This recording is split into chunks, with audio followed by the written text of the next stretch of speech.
May 2nd, 1963. Hundreds of children leave school in Birmingham, Alabama. Not because they are heading home, but because they are heading to 16th Street Baptist Church to congregate and to meet. And all of these children have one clear goal in their minds. They're going to march to Birmingham City Hall and protest. They plan to protest the unequal treatment that their schools receive in terms of funding that white schools in the segregated South received. They plan to protest the unlawful arrest and enjailment of many of their parents and friends. And finally, they're protesting the simple fact that once they graduate, their economic and social goals are statistically unlikely to be met. But before the children set out, they make a solemn pledge that they will incite no violence, that they will shed no blood, and they will cause no damage to property, be it public or private. And so some nearly 1,000 children, ages 8 to 18, march through the streets of Birmingham. In response, Birmingham Public Safety Commissioner Theophilus Connor, Theophilus meaning friend of God, issues a directive.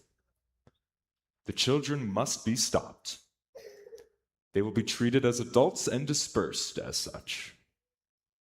Clubs, riot gear, attack dogs, water cannons, all are to be authorized and used. And if even that is not enough, they will be arrested and jailed and charged as adults. What follows from that afternoon goes across the country like wildfire. Images of children broken, bloodied, being led away in handcuffs, clothing and flesh torn and stripped, ripped apart, haunts the minds of many people who see it in newspapers, hear it all over the airwaves on radios and television, and even makes it to the international stage, leading then President John F. Kennedy to utter, "To brutalize and abuse children is not the way of life in America," which then earned a retort from one Martin Luther King Jr. But to brutalize and abuse children is the way of life in Birmingham. In today's gospel, we hear Jesus call himself the way, the truth, and the life. But it's important to note that the word that Jesus uses in Greek is hodos, which means, when translated into English, the way. It could mean the way to a specific place, to a specific building or destination.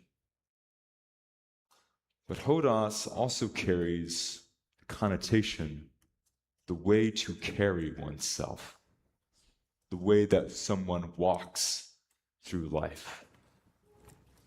Scholars today translate it literally to mean the way of life.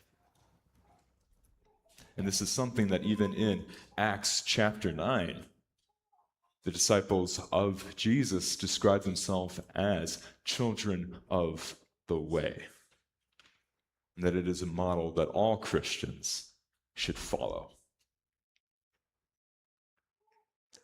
So what is this way of life that Jesus calls us to embody?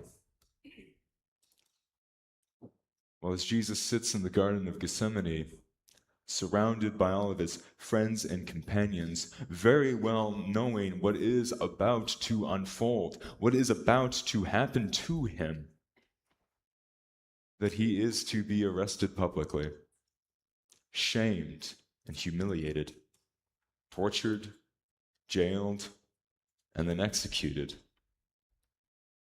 Jesus does not back down from his way of life, the same one that he challenges all of his followers to walk. For Jesus does all of these things not for his own self-image or for the sake of his own glorification, but he does it to glorify God, to sacrifice himself for what God has made, showing that God's love in this world is not an inward love. It is not a materialistic love. It is not an imperialistic love.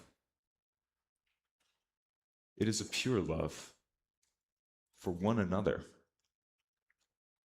to care for one another, to be compassionate for one another, even in the face of great hardship. Jesus goes to the cross and embodies all of these things and calls his disciples to do likewise. We might be tempted to read John 14 and think it is Jesus proclaiming that he is preparing a special place for us, a special destination that we get to go to. But instead, through Hodos, through the way of life, we see it as a challenge. Christ calling us to walk a path that we know is going to be hard, that we know is going to be dangerous, and that we know it is going to be trying. But yet it is one that we walk not for our sakes, but for the sake of our neighbor, for the sake of the one who is poor, for the sake of the one who is hungry, for the sake of the one who does not have a home, for the sake of the one who is naked, for the sake of the one that is vulnerable and ashamed and imprisoned.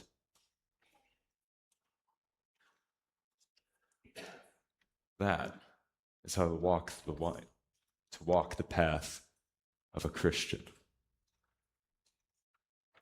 And today, my friends, not only do we welcome new members into this church, but we also welcome 24 young people to walk this new path, this new way of life with us as full members, as full people in this wonderful church called to do great things, not for our sake, but for the sake of God. So will you walk with them and encourage them? Will you be with them when times get hard? And they will. Will you comfort them when they need to be comforted? Will you mourn alongside them when they grieve? Will you love them and rejoice with them when they need that?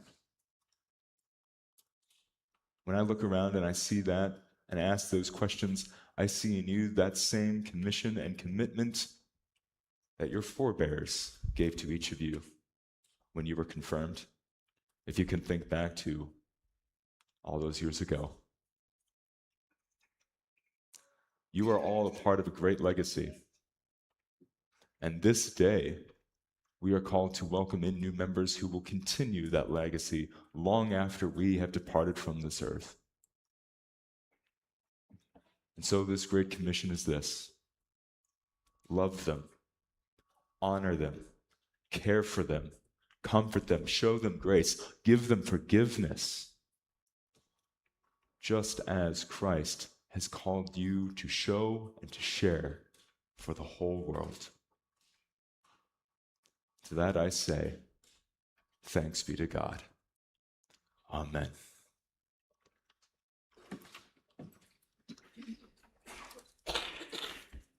And as the worship band moves forward, our song of the day